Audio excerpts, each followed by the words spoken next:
everyone, this is Pause or Repeat. Here we figure out whether a game is really worth your time and money. Today's game is Mouthwashing. This is an indie-developed horror game that recently got a lot of praise from fans, going viral on social media. With an intriguing name like Mouthwashing, let's find out what's in store, starting first with the gameplay.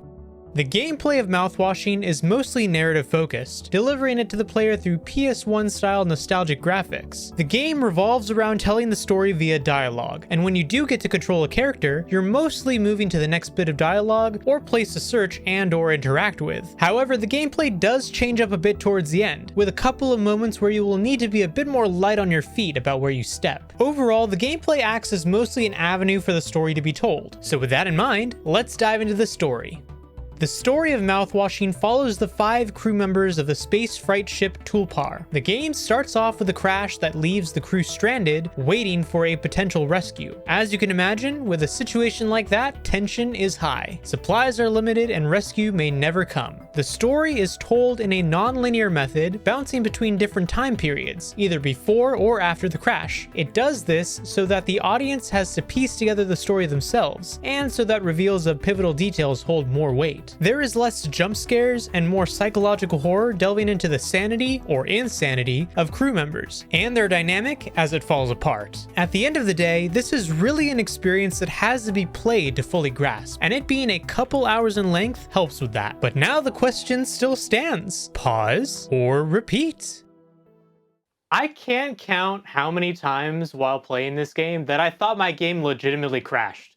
It was really taking me back to like the old PS1 days of like, yeah, exactly. Is there an issue with the disc or something? No, Did you feel like that, Chris? Oh, absolutely. Mouthwashing is that kind of psychological horror game that adds a retro flair with its PS1 style graphics that you just hinted to.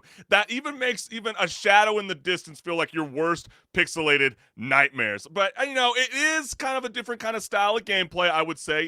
If you into walking simulators like Death Stranding, but without Norman Reedus, delivery service, this one's for you, but don't expect no groundbreaking gameplay.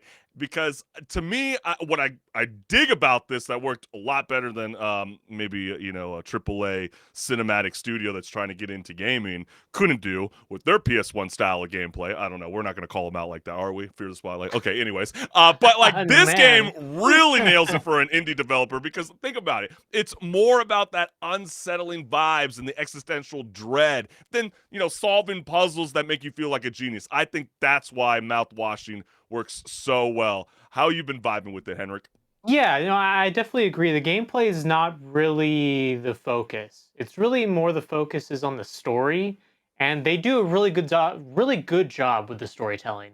It's a slow burn. It's not a super long game, so you're looking at about 2 hours and some change. It's about how long it took me to get through the game. But throughout that entire length of time, I was really engaged with the story, like from start to finish.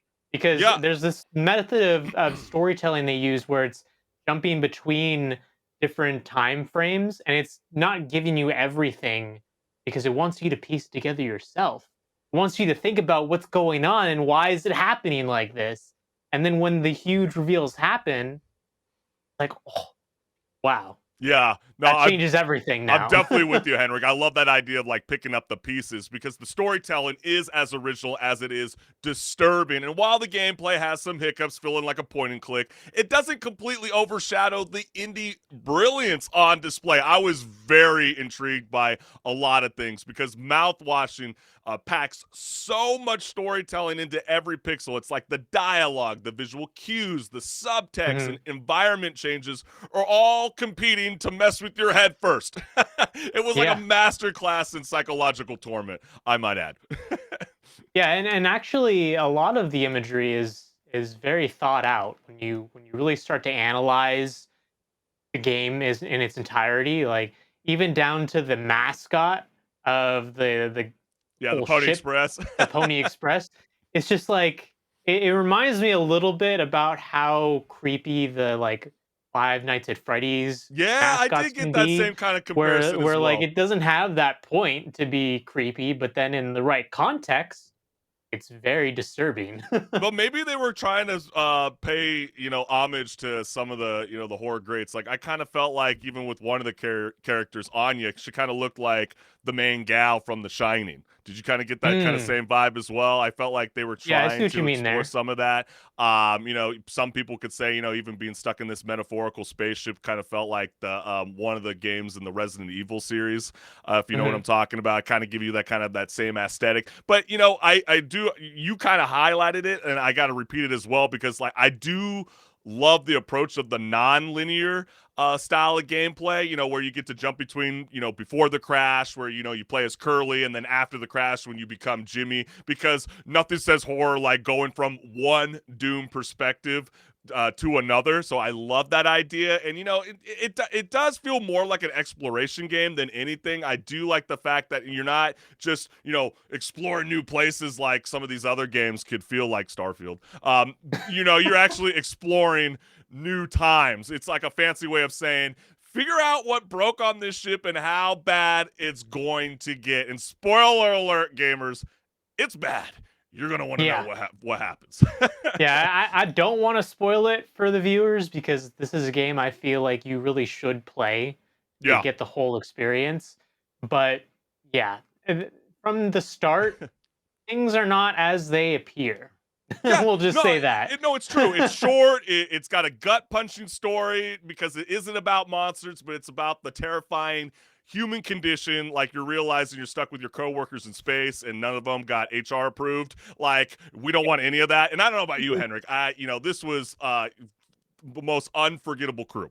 You know No, what I mean? There's 100%. Captain Every Curly, Jimmy. character is just memorable. I mean, but I just love the names. I mean, Captain Curly, Jimmy, Anya, and then you got the dynamic duo as Swansea and And Dissect. Daisuke. Daisuke, oh my gosh, I'm about Yeah. butchered it. But like, why do they sound less like Spaceship Survivors and more like those old British rap artists that you see on TikTok? Like Pete and Baz, like ready to drop Yeah. like the hottest mixtape of the year. They were very memorable, and I think that's like a really strong attribute for this video game, especially when you're trying to invest into horror. Because like for me, I've said it multiple times on this show, you're a horror movie junkie. I'm not necessarily.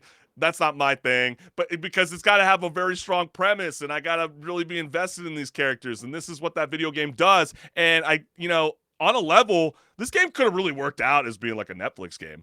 If you think Oh about it, yeah. No, like, I that feel would have, like this actually is something that could probably be adapted to some sort of medium, like a movie, mm-hmm. and it actually would work pretty well, Yeah, I would I say. mean, we're finding out that Squid Games is trying to turn their stuff into video game IP. I don't see why Mouthwashing can't do the same. And yes, you will find out what mouthwashing means when you play the video game. Yeah.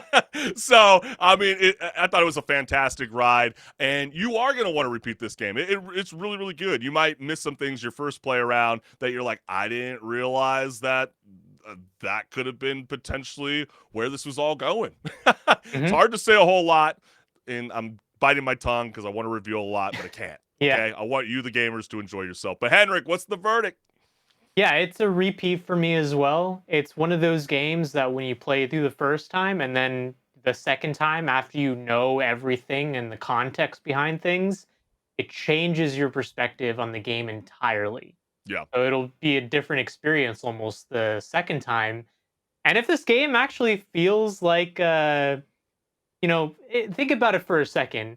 Think about the coworkers you have, and if it sounds dreadful to be stuck with your coworkers for a year, yeah, right, think exactly. about how dreadful it could be to be stuck with your coworkers for a year without a goal in mind, Yeah, because they're stuck with no goal. It'd be yeah, one thing because these voyages are for a year long, but they yeah, have the goal of we're transporting something and we're moving, but they're not yeah. moving. I mean, like this concept, obviously, lost in space before the crash, after the crash. I think most gamers are going to figure out what the hell's going to Yeah, start to go on. But like, even think about some of those NASA astronauts or SpaceX.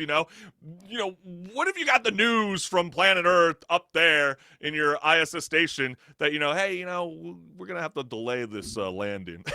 yeah, You're coming down in about 90 days. That's even scary alone. And you don't even take that into account. But this game really gets you thinking. It's a fantastic game, and you heard it from both of us.